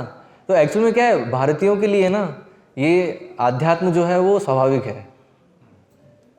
वो तो क्या है, जो नेतृत्व, जो भी जो लीडर्स हैं, है ना, वो आसुरिक प्रवृत्ति के हैं, और वो जानबूझ के जो है बहुत ज़्यादा नास्तिकतावाद का प्रचार कर रहे हैं, और उससे जो है लोग वो हो रहे हैं, विमुख हो रहे हैं। जैसे आप देखो, ये ट्रेनिंग होती है बचपन से, है ना, तो बचपन से ही जो है वो उसको स्कूल भेजा जाता है, तो स्कूल में उसको जो है सबसे पहले सिखाया जाता है डार्विन थ्योरी, कि आपके पूर्वज बंदर थे, है ना, और अल्टीमेटली जो है भगवान के बारे में कोई कंसेप्ट ही नहीं है, भगवान है, आत्मा, सब शरीर है, और सिर्फ जो पूरा जो एजुकेशन है वो किस लिए है, सिर्फ शरीर के लिए, है ना। तो आप देखो, और पूरी व्यवस्था ऐसे बना दी जाती है कि वो पूरा, वो शरीर में पूरा फंसा रहता है, शरीर की आवश्यकताओं को ही पूरा करने में उसका समय शक्ति पूरा निकल जाता है, राइट। वो अभी मैं एक जो है एक बता रहे थे, वो स्कूल का जो शेड्यूल है, तो स्कूल का शेड्यूल क्या है कि सुबह 6 बजे जाते हैं और शाम को 5 बजे आते हैं, और फिर आके फिर होमवर्क कर रहे हैं, होमवर्क चल रहा है, 2-3 घंटे होमवर्क चल रहा है। तो बताओ ऐसी स्थिति में जो है कैसे जो है बच्चा जो है वो इन सब, अब उसके ऑलरेडी विषय हैं, उसको पढ़ने में लगा हुआ है, मार्क्स लाने हैं उसको, तो अभी वो जो आध्यात्म है उसको तो उसको बिल्कुल उसको वही नहीं मिला है, एक्सपोजर ही नहीं मिला उसको। और एक्सपोजर किन चीज़ों का मिला, टीवी का, इंटरनेट का, है ना, और सारे जितने भी ये सब डार्विन का और डार्विन के अनुयायियों का, हाँ। तो अल्टीमेटली होता क्या है, तो बंदर जैसा ही बन जाता है ना। लेकिन बताए अगर वो भक्तों के संग में आएगा तो हो सकता है मनुष्य बन जाए। इनफैक्ट ये भारत भूमि में जो जन्म लिया है तो उसमें पोटेंशियल है, पॉइंट ये है, उसमें बहुत पोटेंशियल है कि वो भक्ति जल्दी ग्रहण कर सकता है, ठीक है। लेकिन आप देखो जो पाश्चात्य जगत में है तो उनके लिए बहुत कठिन है, क्योंकि वो ऑलरेडी वहाँ पर आप देखोगे एक तो दूसरे रिलीजन है, ठीक है, क्रिश्चियनिटी और ये सब चीज़ें हैं, और कम्युनिस्ट भी हैं, ठीक है, मतलब अनेक विचारधाराएं हैं, अनेक विचारधाराएं उससे प्रभावित लोग हैं, ठीक है, उसको बहुत स्ट्रांगली आइडेंटिफाई करते हैं उससे। तो उससे उनको फिर जो है ये तो उनके लिए पूरा अपोजिट है, समझ रहे हो। मतलब एक पाश्चात्य जगत के व्यक्ति को भक्ति में आना मतलब उसके जीवन शैली का बिल्कुल 180 डिग्री, समझ रहे हो पूरा अपोजिट है उसके लिए, तो उसके तो बहुत कठिन है, समझ रहे हो। लेकिन एक जो भारत में जन्म लिया है तो ऑलरेडी उसको कल्चर है, उसको ले उसका कल्चरल बैकअप है, उसको कोई नई चीज़ नहीं लगेगी। उसको जब बताएंगे गीता के बारे में, उसको जब बताएंगे कृष्ण के बारे में, उसको क्या लगेगा, हाँ इसे सुना है मैंने, हाँ थोड़ा और जाना तो मुझे, लेकिन अभी इसकी समझ नहीं थी, समझना चाहता हूँ, ठीक है। लेकिन जो पाश्चात्य जगत में व्यक्ति हो तो उसके लिए तो बिल्कुल ये नई चीज़ है, बोले कौन कृष्ण कौन, है ना, और क्या भक्ति क्या, पूरी लैंग्वेज ही उनके लिए अलग है। ये तो संस्कृत लैंग्वेज फॉरेन ही है पूरी, एटलीस्ट भारत में कम से कम थोड़ा तो कुछ तो, अब ऐसे बोल रहा हूँ एक भक्ति विशेष है तो थोड़ा समझ में आ रहा है ना। जैसे आज मैंने देखा, आज श्लोक लिखा नहीं था फिर भी सबने रिसाइट कर लिया आज है, तो कैसे रिसाइट कर लिया, क्योंकि आप थोड़ा समझ पा रहे हो ना वो शब्दों को। जो विदेशी आएगा वो तो वो उसको कुछ नहीं पल्ले पड़ेगा उसको, राइट। सो ये एडवांटेज है भारत भूमि जन्म लेने का, वो पॉइंट बता रहे हैं। अब वो अगर उस एडवांटेज को अगर वो जो है खो रहा है तो वो उसका दुर्भाग्य है। ऐसे हम देख रहे हैं आज भी, ये आज के भौतिकतावादी युग में भी इतने लोग आ रहे हैं मंदिर ये अपने आप में एक बहुत बड़ा आश्चर्य है वरना आप लोग देखो, आप लोग जा सकते थे, कहीं और भी आ सकते थे, इतने सारे अट्रैक्शन हैं, सिनेमा है ना, आजकल तो पब भी खुल रहे हैं, भोपाल में भी खुल रहे हैं ना, है ना, और क्या क्या नहीं है। मतलब माया तो इतने सारी चीज़ें हैं। ऑफ कोर्स हो सकता है कि बाकी मतलब 6 दिन हो सकता है कुछ लोग उधर जाते हो और 1 दिन इधर आ जाते हो वो भी कुछ लोग शायद ऐसे भी हो सकते हैं, ना हो तो अच्छा है वो अच्छी स्थिति नहीं है, ठीक है। लेकिन फिर भी ये भी अपने आप में एटलीस्ट 1 दिन भी आ रहा है तो ये भी जो कलयुग का जो वातावरण है इसमें बहुत बड़ी चीज़ है देखा जाए तो। सो लेकिन अब आप ये मत सोचना तो बस हमने अब श्रेष्ठ पद हासिल कर लिया, अभी प्रभु जी ने बोल भी दिया बड़ी चीज़ है, नहीं, इससे आगे बढ़ना है, आगे बढ़ो। श्रेष्ठ बताया ना, क्या श्रेष्ठ है, वो स्तर प्राप्त करना है। हाँ, तीव्रता बढ़ानी है हमें अपनी भक्ति की। अभी हम जितना भी कर रहे हो उससे बढ़ाने की कोशिश करो, है ना। तो अभी हो सकता है आप 4 माला कर रहे हो तो 8 पे आ जाओ, 8 कर रहे हो तो 16 पे आ जाओ, तीव्रता उसको बढ़ाओ, है ना। सेवा कर रहे हैं जो भी, तो उसको अच्छे से करो, उसकी क्वालिटी को बढ़ाओ, है ना। वैसे करके हमेशा बढ़ाने का प्रयास होना चाहिए, क्वालिटी और क्वांटिटी दोनों। तो उस तरीके से, हैं। ओके, कोई और प्रश्न? हरे कृष्णा। प्रभु जी, आपने परम सत्य के स्तर के बारे में बताया, तीन स्तर, ब्रह्म, ज्योति, परमात्मा और पूर्ण पुरुषोत्तम। तो परमात्मा और पूर्ण पुरुषोत्तम में क्या कोई अंतर है? या अंतर ये है कि परमात्मा में भी एक विचार है सर्वव्यापकता का, कि वो सर्वव्यापी है, मतलब हर जगह है ना परमात्मा, कण कण में है, हर एक जीव के हृदय में है। तो एक जो सर्वव्यापी वाला जो विचार है ना, वो वहाँ पे आ जाता है। तो इसलिए, और परमात्मा के साथ एक व्यक्तिगत संबंध वो जो है वो नहीं हो पाता है, मतलब वो एक ऐश्वर्य भाव रहता है। परमात्मा मतलब क्या है, उपद्रष्टा अनुमंता, कि वो देख रहे हैं और अनुमति दे रहे हैं, ठीक है। तो उनके साथ जो एक भगवान के साथ क्या है, संबंध स्थापित हो पाता है। ऐसे भगवान कृष्ण के साथ क्या, जो 5 रस है ना, दास्य रस, वात्सल्य रस, साख्य रस, माधुर रस, तो ये जो रस हैं वो भगवान के साथ संभव है। परमात्मा के साथ ये रस संभव नहीं है। दास्य रस कुछ हद तक संभव है, ठीक है, लेकिन वो भी बहुत कम मात्रा में। जितना भगवान के साथ संभव है उतना नहीं संभव है, क्योंकि परमात्मा का जो परमात्मा पता है कैसे कार्य करते हैं, वो बस अनुमति देते हैं, हर चीज़ देखते रहते हैं, है ना, लेकिन उस तरह से उतने एक्टिव नहीं है जितने कि हम देखते हैं भगवान कृष्ण अपनी वृंदावन की लीलाओं में जितने एक्टिव हैं। मतलब विजिबली दिखते हैं, परमात्मा है एक्टिव, लेकिन विजिबली उतने एक्टिव नहीं दिखते हैं, वो पॉइंट है, समझ रहे हो।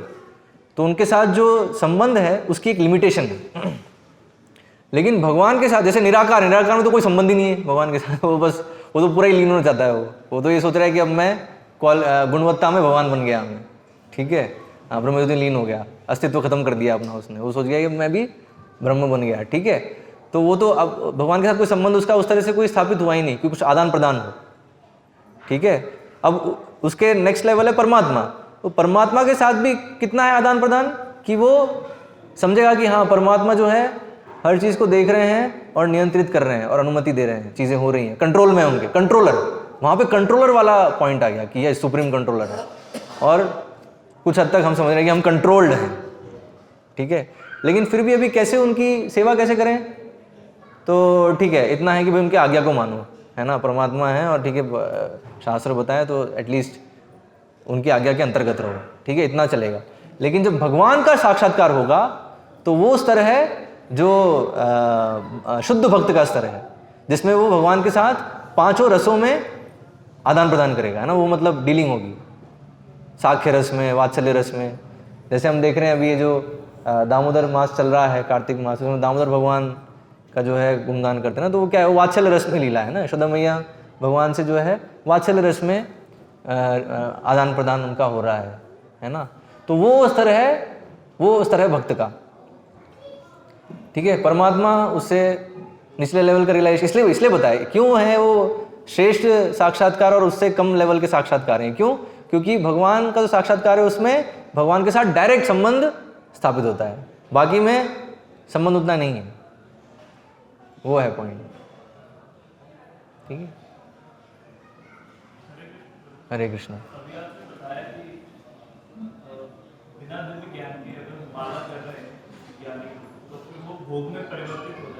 मतलब वो भोगी है ना, और वो कुछ समय में सामने प्रकट हो जाएगा कि भोगी, उसको उस समय लगेगा कि सेवा है,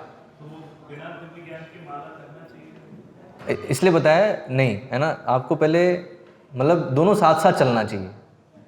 आप भगवत गीता भी पढ़ रहे हो, श्रवण भी कर रहे हो, प्रवचन भी सुन रहे हो, और साथ साथ समझ के, है ना, क्यों मैं माला कर रहा हूँ, माला मैं कर रहा हूँ तो इसका अर्थ क्या है, हरे कृष्ण महामंत्र का अर्थ क्या है? कृष्ण कौन है, हरे कौन है? तो वही, तो कृष्ण कौन है? भगवान है। हरे भगवान की शक्ति है, अंतरंगा शक्ति है। ठीक है, तो शक्तिमान और शक्ति, उनकी मैं आराधना कैसे कर रहा हूँ उसको समझना है। ठीक है, और उसको ये मंत्र एक्चुअली में क्या है, हम सेवा की अभिलाषा कर रहे हैं कि मुझे भगवान की सेवा प्राप्त हो। ठीक है, तो इसलिए आपको समझना पड़ेगा ना भगवान कौन है, भगवान की सेवा क्या है, भगवान की शक्तियाँ क्या हैं। तो अगर वो नहीं समझोगे तो वो जो आपका जप है वो ज़्यादा दिन नहीं चलेगा। हो सकता है कि आप, हो सकता है दिन के 100 माला भी घुमा लो, कुछ समय में 0 पे आ जाओगे। पता नहीं होने के कारण। यस, और पता नहीं होने के कारण वो माया, भगवान की माया शक्ति उसको ऐसे जो है गिरा देगी। इनफैक्ट पता है, अगर वो अगर सही से नहीं सुन रहा है और माला कर रहा है तो उसको, उस माला करने पे उसको अहंकार आ जाएगा कि देखो मैं इतनी माला कर रहा हूँ। अब वो जो अहंकार है, और वो फिर उसका फिर पतन हो जाएगा। समझ लो, इसलिए पता है, इसलिए हमें अगर सही चेतना रखनी है तो उसके लिए नियमित रूप से श्रवण करना बहुत जरूरी होगी। हम अगर भक्ति भी हो रहा है, अच्छे से कर रहे होंगे, तो हमें तुरंत अहंकार आ जाए, देखो मैं कितना अच्छा भक्त हूँ, मेरे से बड़ा भक्त तो कोई है ही नहीं, बताओ मैं इतनी। और फिर हमको, और हमारी तो आदत है कंपटीशन करने की, और जो है ना वो कि भाई मैं इतना कर रहा हूँ, वो कितना कर रहा है, वो इतना कर रहा है तो मैं ज़्यादा करूँगा, है ना। तो यूजुअली क्या होता है, तो हम देख रहे हैं तो इस्कॉन में तो सब 16 माला करते हैं, तो मैं 32 माला करूँगा, तो मैं क्या, अब देखो मैं इन सबसे बेटर हूँ, मन में तो यही चल रहा है। समझ रहे हो? तो इसलिए अगर वो सही से नहीं सुन रहा है ना, तो उसका अहंकार, मतलब उसका दूषित मन है और अहंकार है ना, उसी में वो घूमता रहेगा। माया, इसलिए पता है, माया, भगवान की माया शक्ति है ना, बहुत ट्रिकी है। ट्रिकी समझते हो? बहुत चालू है है ना, हमें बहुत अच्छे से फंसा देती है। तो आपको भक्ति के नाम पे फंसा देगी। इसलिए जो सुन नहीं रहा है, दिव्य ज्ञान नहीं है जिसको, तो हो सकता है वो भक्ति थोड़े समय कर ले, टिक नहीं पाएगा। पॉइंट है, टिक नहीं पाएगा भक्ति। जो 2 बार हरे हरे का नाम वही तो शक्ति असल है। हाँ, है ना, 2 बार हरे हरे, यही शक्ति है प्रभु का। हरे जो है वो इस महामंत्र में राधा रानी को इंगित कर रहा है। राधा रानी भगवान की अंतरंगा शक्ति है, जिनके माध्यम से हमें भगवान की सेवा मिलती है ना। तो ये प्रार्थना है दरअसल अंतरंगा शक्ति से कि हमें भगवान की सेवा प्रदान करें। तो उस तरीके से ठीक है। एक्चुअली माला का मैंने उदाहरण दिया, ऐसे हर सेवा, कोई भी चीज़ है ना, उस सबके कोई भी चीज़ ढंग से नहीं हो पाएगी अगर सही से श्रवण नहीं कर रहे हैं, सही अंडरस्टैंडिंग नहीं है आपकी, अगर सही समझ नहीं है तो। मतलब भक्ति की पराकाष्ठा ये हुई कि हमें वात्सल्य रस पैदा करना चाहिए। नहीं, अभी हमें पहले दास्य रस पैदा करना है, दास्य रस पहले आना है। हाँ, पहले दास्य रस आना है, और उसके बाद फिर जब आप वहाँ पहुँचोगे तो पता लगेगा आप कौन से रस में हो। ठीक है, यहाँ पे हमें कल्पना नहीं करनी। यहाँ पे अब कहीं जो है जो कई लोग कल्पना में तो गोपी हूँ वहाँ पे, तो यहीं पे गोपी बन जाएंगे, यहीं पे साड़ी पहन के रासलीला करेंगे, है ना, साड़ी पहनेंगे और जो है गहने पहनेंगे और सजेंगे धजेंगे तो वो मूर्खता है, समझ रहे हो? सबसे आनंद आता है सब, वो नहीं करना है। तो पहले क्या है, पहले हमें दास्य रस में आना है पहले, क्योंकि सभी रसों का सहारा है दास्य रस। ठीक है, और फिर आप एग्जैक्टली कौन से रस में हो, वो जब आप वहाँ पहुँच जाओगे, अगर पहुँच गए तो वहाँ भगवान बता देंगे कि देखो तुम्हारा ये, तुम या तो सखा हो या गाय हो, जो भी हो, है ना। हाँ, वहाँ, यहाँ नहीं, यहाँ पे इमिटेट नहीं करना है वरना क्या समाज में उत्पात मचा दोगे आप। जैसे ये सहजिया लोग करते हैं। मैंने आज ये क्यों बताया, क्योंकि जो लोग नहीं समझते कि भक्ति में, जो लोग ये सोचते हैं कि भक्ति में ज्ञान नहीं चाहिए, तो वो लोग समाज में उत्पात मचा देते हैं। वो लोग ये सारी चीज़ें करते हैं, सारी करते करेंगे फिर, है ना। और फिर उनको देख के फिर जो है, जो एक बुद्धिमान वर्ग को सोचेगा कि देखो ये तो भक्त सब ऐसे ही होते हैं, है ना, भक्ति है ऐसे ही है, लो क्लास लोगों के लिए है, वो फिर ऐसे सोचने लगते हैं फिर। तो इसलिए बताया ज्ञान जरूरी है भक्ति में। ज्ञान नहीं होगा तो हम भक्ति ढंग से कर ही नहीं पाएंगे। समझना है चीज़ों को सही से, वरना क्यों प्रभुपाद इतनी सारी पुस्तकें लिख के चले गए, इतने सारे प्रवचन दे रहे हैं, है ना, अगर ज्ञान जरूरी नहीं होता तो तो जरूरी है। हाँ, क्या है, अनप्योर रहती है, हाँ, चैंटिंग में प्योर नहीं हो पाती, तो ज्ञान भी नहीं समझ पाते, तो चैंटिंग भी इतना जरूरी है। हाँ, दोनों मतलब वही है, इसलिए बताया ना, श्रवण कीर्तन दोनों चलना चाहिए। हाँ, थोड़ा जो है जब भी चाहिए, है ना। हाँ, मतलब अल्टीमेटली उसे भक्ति में लगना है, अपनी इंद्रियों को भगवान की सेवा में लगाना है, और जितने अनुपात में लगाएगा उतना उसको साक्षात्कार होता जाएगा। लेकिन सब बैलेंस में होना चाहिए, पॉइंट ये है। इसलिए और हमारी वृत्ति है अनबैलेंस होने की किसी चीज़ को हम ज़्यादा करेंगे, किसी को नहीं करेंगे, ये हमारा ऐसा है, समझ लो। इसलिए हमें गुरु चाहिए, इसलिए हमें गुरु साधु शास्त्र के मार्गदर्शन में भक्ति करनी है, क्योंकि वो हमें बता सकते हैं कि आपके लिए अभी क्या ज़रूरी है, समझ रहे हो। तो इसलिए मैंने बताया ना, इसलिए 9 नवविधा भक्ति जो है, 9 की 9 चीज़ें हमें करनी है, और वही हमें प्रोग्राम दिया है कि हम 9 की 9 चीज़ें करें, हम किसी को अवॉइड नहीं करें, सारी चीज़ करनी है, ताकि सबसे हमारा शुद्धिकरण हो, और फिर हम आ सके इस स्तर पे कि किसी एटलीस्ट एक को हम तीव्रता से कर पाएँ, ठीक है, या सबको कर लो तीव्रता से तो और बढ़िया है ओके, ठीक है, तो यहाँ विराम देते हैं, आरती का समय हो रहा है। हरे कृष्णा। श्रीला प्रभुपाद की जय। श्रीमद् भगवद गीता यथारूप की जय।